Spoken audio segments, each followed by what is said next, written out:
Perjalanan menuju Purwakarta makin nyaman nih wargi Jabar. Assalamualaikum Bapak Dedi, Bapak Gubernur Jawa Barat. Alhamdulillah jalan kita sekarang sudah licin, sudah bagus. Dari mulai Kerawang sampai Purwakarta sampai Bandung. Alhamdulillah bantuan anak. Terima kasih Bapak Gubernur, Bapak Dedi Mulyadi. Pemerintah Provinsi Jawa Barat terus berupaya menghadirkan infrastruktur yang makin mantap. Salah satunya lewat pekerjaan rekonstruksi jalan di ruas Jalan Kosambi hingga batas Karawang, Purwakarta, Curug. Sampai tanggal 9 November 2025, progresnya sudah mencapai 90%. Pajak penanganan jalan ini mencapai 2,6 km dengan nilai kontrak sebesar 15.443 juta rupiah.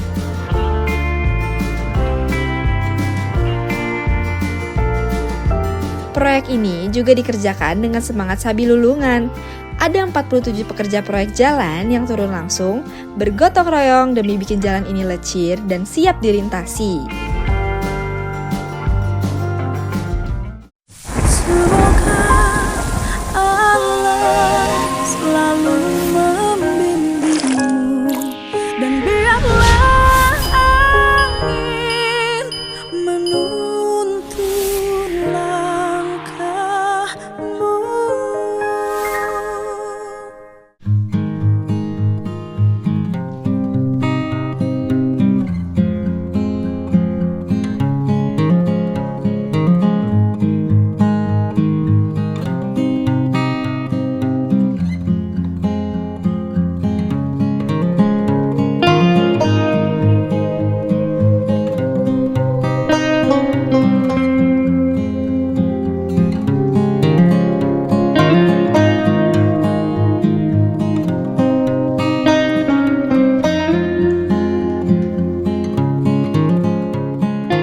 Assalamualaikum warahmatullahi wabarakatuh. Sampurasun, Pak Bupati Karawang, Bupati Subang, dan Bupati Purwakarta yang saya hormati, kemudian Direktur Jasa Marga, dan kemudian Direktur Bina Marga. Oh, pokoknya eta berapa?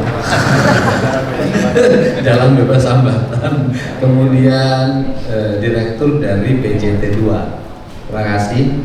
Dan kemudian dari BPWS, para kepala OPD Provinsi Jawa Barat, kemudian ada teman-teman dari Surya Cipta BYD. Begini, ini adalah momen yang sangat baik dan strategik di mana kebijakan-kebijakan pemerintah dalam upaya menormalisasi sungai, membenahi jaringan jalan, baik jalan tol maupun jalan yang dikelola oleh PU, kemudian dikelola oleh PU Provinsi dan Kabupaten, itu mendapat dukungan yang luar biasa dari masyarakat. Biasanya dalam sepanjang sejarah Indonesia, jangankan di era pasca reformasi, di era Pak Harto, itu kalau menertibin bangunan liar itu ribut luar biasa, itu era Pak Harto.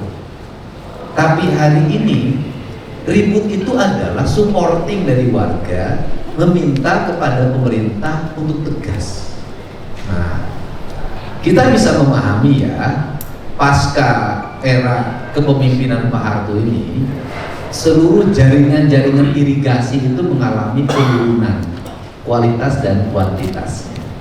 Satu, kualitas pengelolaannya; dua, kuantitas lahannya mengalami pergeseran, penyempitan, alih fungsi, dan hilangnya hak kepemilikan.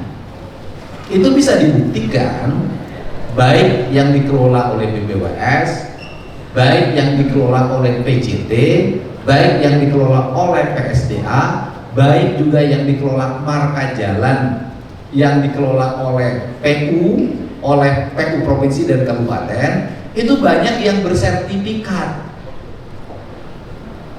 Nah, kalau sudah terbukti banyak yang bersertifikat, berarti kan ada problem struktural kenegaraan di mana BPN itu bisa memberikan sertifikat hak pada orang atau pada lembaga yang sudah jelas itu di mana posisinya.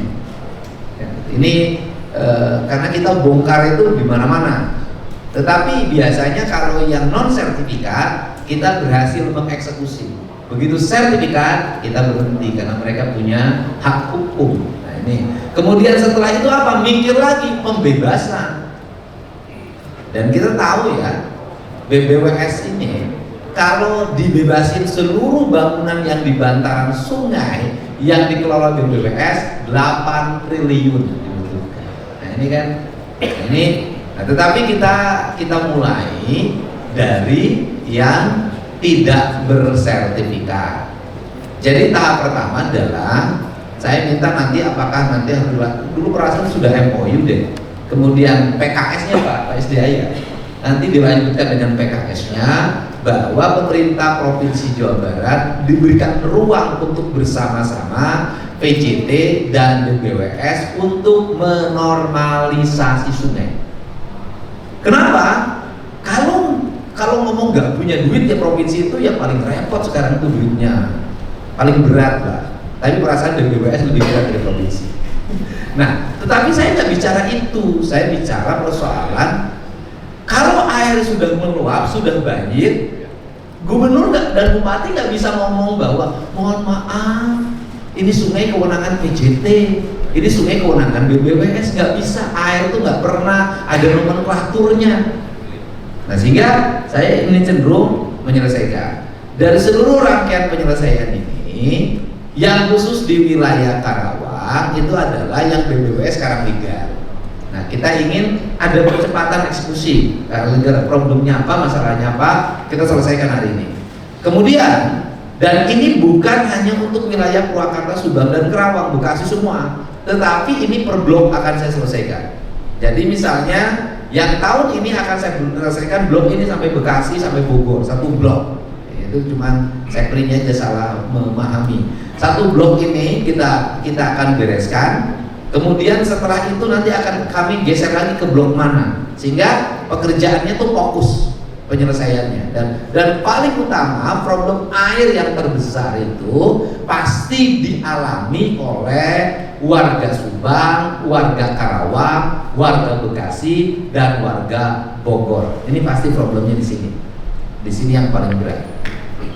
Untuk itu maka tahap pertama kami nanti ingin minta paparan dari BBWS dan PJT operasi apa yang akan dilakukan di sisa tahun anggaran Desember ini dan apa yang rencana yang dilakukan tahun depan, sehingga nanti bisa kami saling mengisi mana yang diisi oleh BBWS, mana PJT.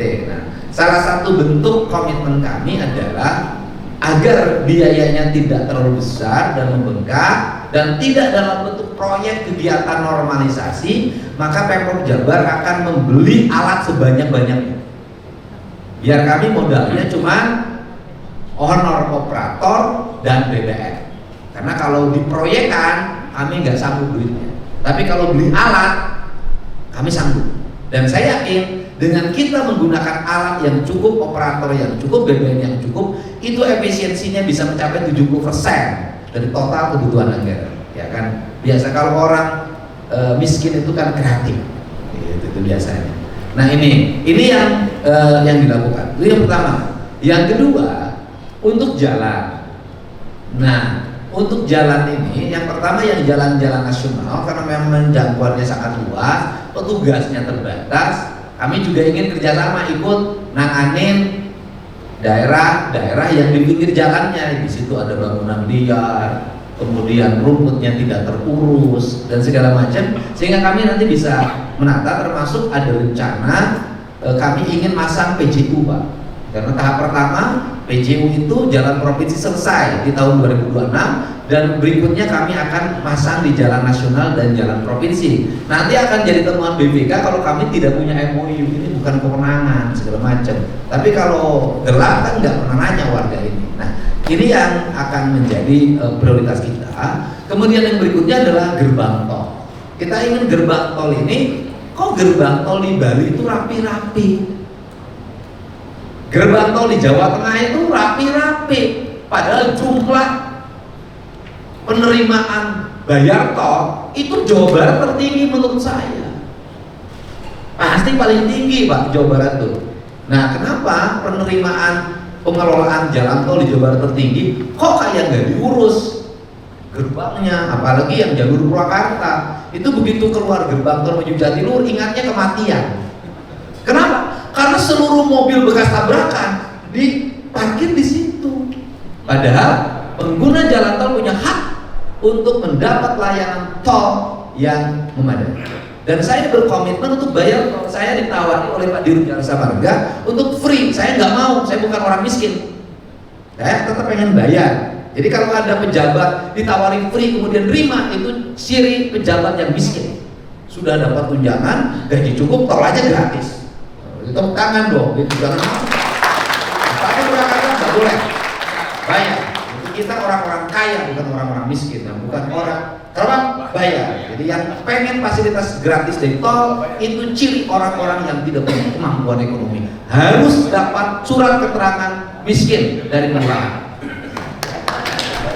Iya, bapaknya direktur bayar, itu makanya saya pengen selalu bayar. Jadi kita ingin rapi. Nah, yang berikutnya juga kita ingin kalau ada pemasangan PJU itu desain PJU-nya harus persetujuan gubernur agar jelas karakternya.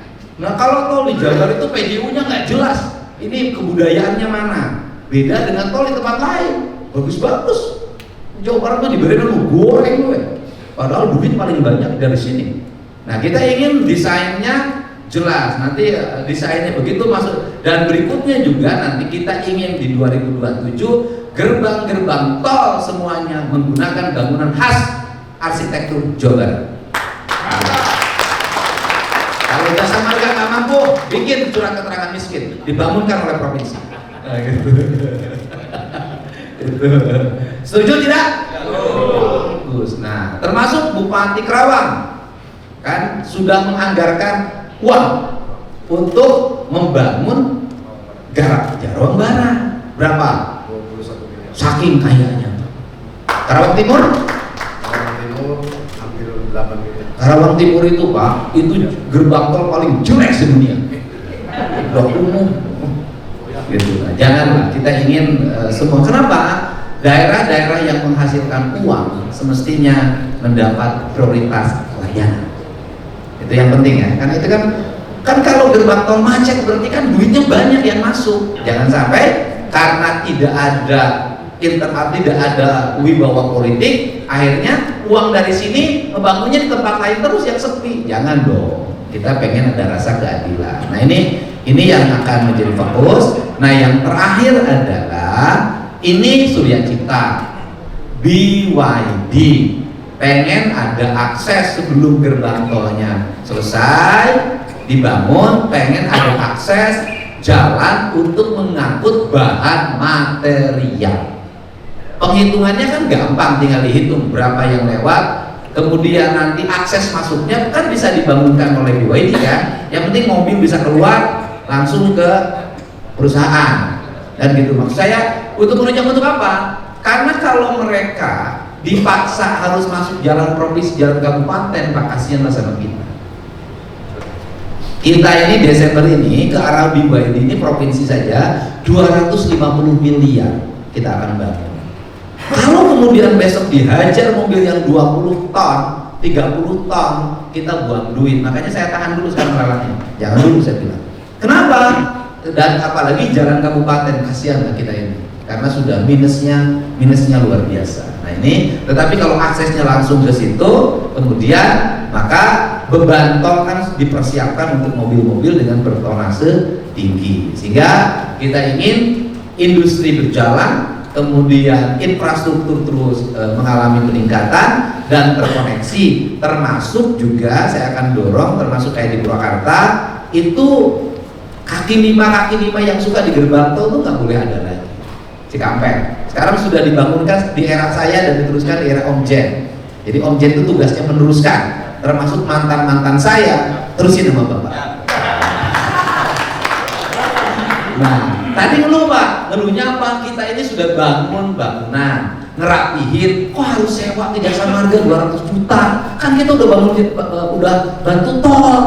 Saya bilang nanti saya ngomong, janganlah pungut dari yang begitu, dari pungutan yang tempat lain udah cukup. Kenapa?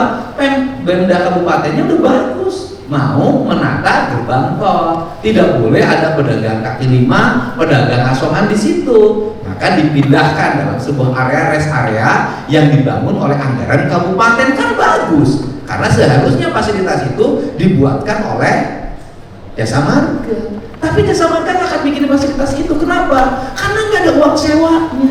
Beda dengan kilometer 72, beda dengan kilometer 87. Beda, Pak. Bapak harus ngerti. Nggak ada untungnya di situ. Namanya juga Jasa Marga, ada jasa baru ada marga. Nah ini kan harus segera dibenahi. Jadi saya inginlah terkoneksi, karena ini wilayah jarang Bapak menemukan para bupati yang punya komitmen kayak Bapak. Bukan kewajiban loh Pak, 20 miliar. Dan itu Bapak kalau lewat di gerbang Karawang Barat udah terasa Pak, dendek Pak. Saya mobil saya begini Pak, karena udah sebelah gini, sudah gini Pak. Nah ditambah lagi ke depannya saya pengen di awal November kanan kirinya sudah bersih Pak. Karena saya nggak mau di situ ada perumahan-perumahan mewah. Apa aja Bupati? Galuh Mas, Podomoro, Padamoro. Podomoro itu kalau di Jawa sudah Padamoro. Kalau di Betawi pada meret. Nah teman Podomoro dan berbagai hasil. Nah saya melihat ada disparitas, ketimpangan. Saya nggak mau Pak. Ada ketimpangan, yang satu ada kemewahan, yang satu ada kekumuhan. Seolah-olah nanti berpikir bupati, gubernurnya dia duit pajaknya nggak pakai mensejahterakan warganya. Saya nggak mau. Saya pengen itu nanti rapi. Saya ingin punya otoritas yang diberikan oleh Jasa Marga dan PU pusat untuk membenahi itu. Nanti sungainya dikembalikan kembali menjadi sungai, kolam-kolamnya dikembalikan menjadi kolam, sawahnya dikembalikan kepada sawah, kemudian tanah-tanah yang tidak dikelola oleh swasta yang kosong dipinjam dulu, ditanamin padi, ditanamin jagung, biar kanan kirinya Karawang tuh rapi kan gitu. Jadi nanti antara kantor bupati dengan gerbang tol dan sepadan jalan tol dari Karawang Barat menuju kantor bupatinya sama derajatnya, kinclong. Saya tahu bupatinya tidak begitu senekat saya karena banyak konstituennya di situ. Kalau saya sih nggak ada urusan itu. Nah ini yang saya sampaikan. Selanjutnya, mangga dari Pak Dir. Baik, terima kasih Pak Gubernur. Assalamualaikum warahmatullahi wabarakatuh. Assalamualaikum Pak Bupati Karawang dan Bupati atas jajarannya, Bapak Ibu yang saya hormati dari Jasa Marga dan dari lingkungan kita dari sumber daya air BWS, serta Bapak Ibu sekalian yang saya hormati. Baik Pak Gubernur, mungkin menanggapi beberapa hal yang tadi disampaikan. Kami sangat terima kasih atas inisiatif yang dimotori oleh Pak Gubernur dan bersama Bapak Bupati. Memang kami di Bina Marga Pak berupaya juga untuk meningkatkan fungsi jalan Pak. Selama ini memang di Indonesia fungsi jalan itu tidak berjalan sesuai dengan fungsinya Pak. Artinya jalan arteri misalkan itu sebaiknya tidak ada banyak simpangan. Nah, itu banyak sekali kita simpangan tadi sehingga perlu ditata di kanan kiri jalan Pak. Jadi kami terima kasih. Upaya-upaya itu akan dilakukan termasuk dengan minimal tadi membuat marka jalan yang jelas, karena beberapa ruas jalan memang tidak ada marka jalan, nanti kita bisa bekerja sama Pak. Khusus untuk terkait tol memang ada beberapa hal tadi gerbang tol mungkin nanti kami koordinasikan dengan Jasa Marga agar semua gerbang tol di Jawa Barat memuat nilai-nilai luhur Pak dari Jawa Barat. Seperti halnya di Jawa Tengah, nanti PJU juga mungkin Dari Bali juga. Oh cakep pisan Bali Bapak. Jadi memang kami juga sekarang sedang membuat aturan baru Pak, namanya aturan standar pelayanan minimal. Sudah kami masukkan memang di situ harus membuat kearifan lokal Pak, terutama untuk gerbang tol dan juga PJU. Ini masukan yang baik, nanti semoga diimplementasikan oleh teman-teman badan jalan tol. Khusus terkait dengan Karawang Barat dan Karawang Timur Pak, ini memang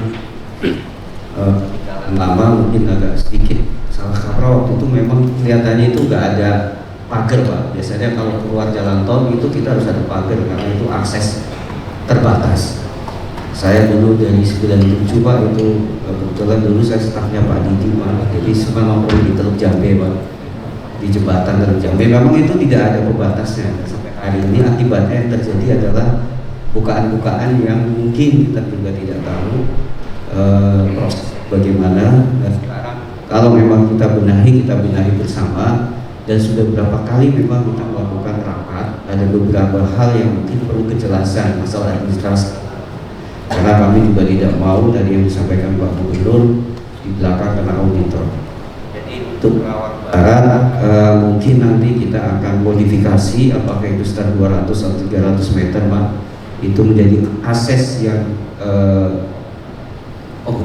terbatas, artinya tidak boleh kanan kirinya diakses oleh orang. Dan nanti sisanya bisa menjadi status jalan non tol atau jalan non penghubung.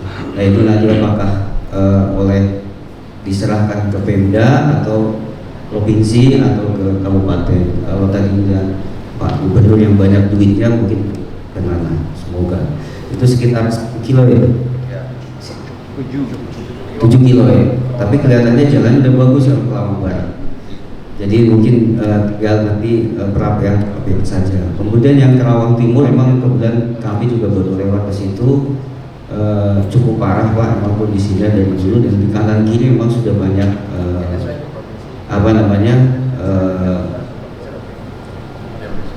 banyak warung-warung Pak. Saya juga kaget waktu lewat pertama kali.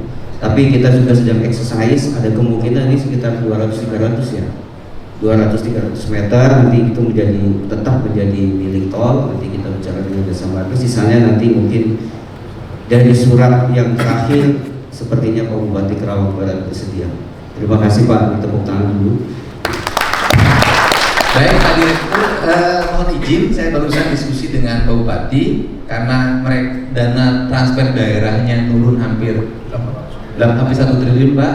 Jadi barusan diserahin sama saya Pak. Siap. Pada saya pun turun 3 triliun Pak.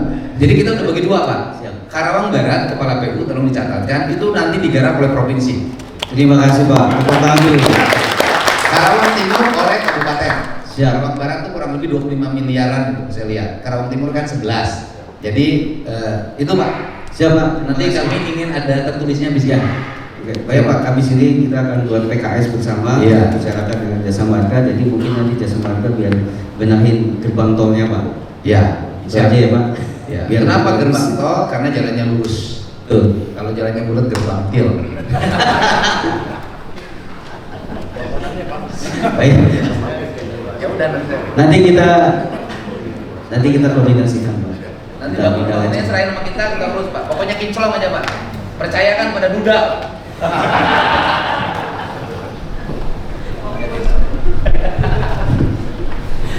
Baik Bapak Ibu, selanjutnya untuk BYD Pak, ini memang prosesnya agak masalah teknis juga dikasih. Sudah Cipta ya? Sudah Cipta. Ya di belakangnya BYD lah. Gerbangnya punya Surya Cipta. Ya Smart Metropolitan Pak. Kenapa BYD lebih terkenal daripada Surya Ciptanya? Karena BYD banyak di jalan Pak, ada Surya Cipta hanya di situ Pak. Ya, silakan Pak. Ya jadi sudah proses Pak, kemarin memang ada sedikit perbaikan masalah dokumen. Insya Allah minggu ini atau minggu depan dokumen oke, insya Allah nanti kita langsung bikin surat rekomendasi ke Pak Menteri. Tapi kemarin kami sudah menyampaikan ke Smart Metropolitan agar yang di dalam itu bisa dikerjakan. Mulai aja Bu, yang sudah Bu, ya, sudah Pak. Jadi di dalam sudah dikerjakan, begitu nanti keluar izinnya langsung bikin yang di luar itu Pak 50 meter. Tadi yang arahan-arahan dari Pak Gub, ini insya Allah akan kami tindak lanjuti Pak. Jadi memang di gerbang tol Purwakarta ini memang kondisinya kurang baik Pak, karena sekaligus juga di lokasi itu sedang ada pembangunan untuk Jakarta Cikampek Selatan. Jadi ini pertemuan dari Cipularang yang nanti akan nyambung ke Jor 2 Pak Gub. Nah ini insya Allah kami diminta untuk bisa memfungsionalkan ruas Jakarta Cikampek Selatan ini di Lebaran yang akan datang. Kapan sih? Sudah 3 kali Lebaran saya. Jadi kalau untuk Lebaran kemarin sudah sampai Delta Mas Pak Gub 30 kilo. Jadi ini akan nambah 23 kilo lagi. Jadi nyambung dari Sadang sampai ke Setu Pak. Setu. Wah, Jawa Barat. Jadi Cimanggis Cibitung. Jadi panjangnya yang nanti akan difungsionalkan lebaran 53 km, sebelumnya 30 km. Nah ini mohon dukungan Pak Gub. Jadi terkait dengan penyiapan fungsional tersebut, tentu kami akan melanjutkan dan melaksanakan apa yang sudah jadi MOU Pak, yang ditandatangani di Depok. Jadi kami juga sudah minta dukungan untuk mana-mana quarry yang mohon untuk izin-izinnya memperoleh percepatan. Yang penting masuk langsung ke tol aja jalan. Kalau yang dari Purwakarta kan langsung jalan. Nah, langsung jalan tol. Singkat aja Pak. Boleh Pak. Baik Pak Gub, atur nuhun. Jadi gerbang demikian. Kemudian yang kedua terkait dengan akses Kerawang Barat, Kerawang Timur, kami nanti akan bareng-bareng Pak dengan bimbingan dari Pak Dir GBH untuk nanti bagi tugasnya Pak. Jadi bagi tugasnya nanti kami akan melaksanakan sesuai yang diarahkan. Atur nuhun Pak Gub. Billahi taufiq wal hidayah. Assalamualaikum warahmatullahi wabarakatuh. Pak, PJT Pak. Baik, terima kasih Pak Gub. Assalamualaikum warahmatullahi wabarakatuh. Salam sejahtera untuk kita semua.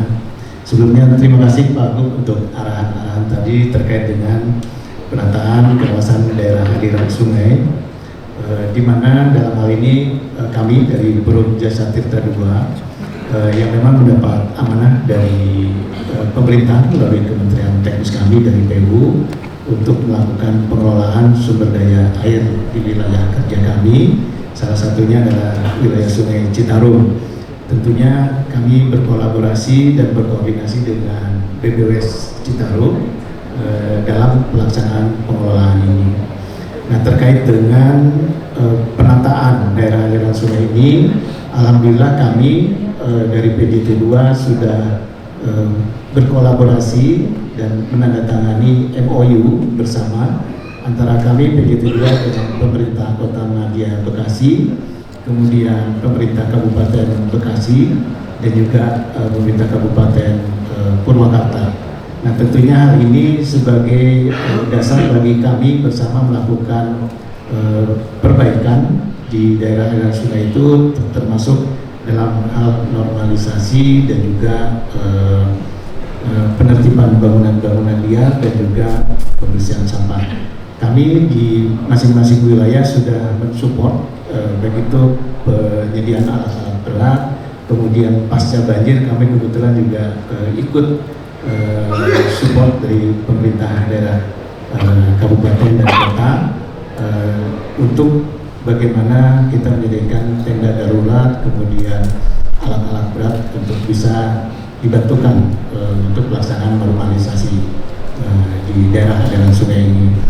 Dalam hal ini untuk di tahun depan kami memang sudah menganggarkan untuk kegiatan normalisasi, namun demikian sampai dengan saluran induk Bapak di saluran Tarun Barat dan saluran Timur, dan tentunya untuk arahan tadi terkait saluran sekunder kami akan berkoordinasi dengan BPWS Bapak terkait dengan pelaksanaan dan juga nanti anggarannya. Mungkin demikian terlebih dahulu, terima kasih Pak. Baik Pak, pertama yang menurut saya dilakukan oleh kita hari ini adalah Bapak pasang patok nanti bareng PSDA, nanti dikawal oleh tim Provinsi Jawa Barat, karena Provinsi Jawa Barat itu PSDA-nya sudah punya kerjasama dengan Marinir, punya kerjasama, jadi ada pengawalan, jadi penataan, dia di PSDA dikawal. Maksud saya begini Pak, ini kita kan harus ada kepastian. Nah, jaringan jalan jalur sungai yang PJT itu di mana? Menurut saya harus segera kita dampingi Pak. Kalau perlu biaya operasional kita juga nyiapin untuk dipatok Pak. Kasih tanda jalurnya di mana saja terus semuanya, sehingga nanti terpetakan di data map kita ini kelihatan. Jadi kalau klik sungai PJT itu ini loh alirannya. Kemudian sungai yang dari BPWS ini, PSDA itu ini. Rencana saya itu akan saya digitalisasi Pak. Nah, digitalisasi disampaikan pada publik secara terbuka, sehingga publik nanti menyadari Anda yang di mana, dulu beli tanah dari siapa. Nanti tinggal dibaca. Kenapa? Karena perseteruan saya kemarin dengan ya mantan salah seorang itu ya aparat penegak hukum kemarin, akhirnya minta maaf bahwa menyadari dia yang salah, tindakan-tindakannya salah. Akhirnya saya telepon minta maaf Pak Didi, terusin pembongkaran, saya mendukung, saya minta maaf telah berbuat kesalahan. Nah, kenapa seperti ini terjadi? Karena rame. Jadi mumpung publik ini sangat respect pada kita, nanti gerakan kita ini akan didukung oleh publik dan setiap orang akan malu.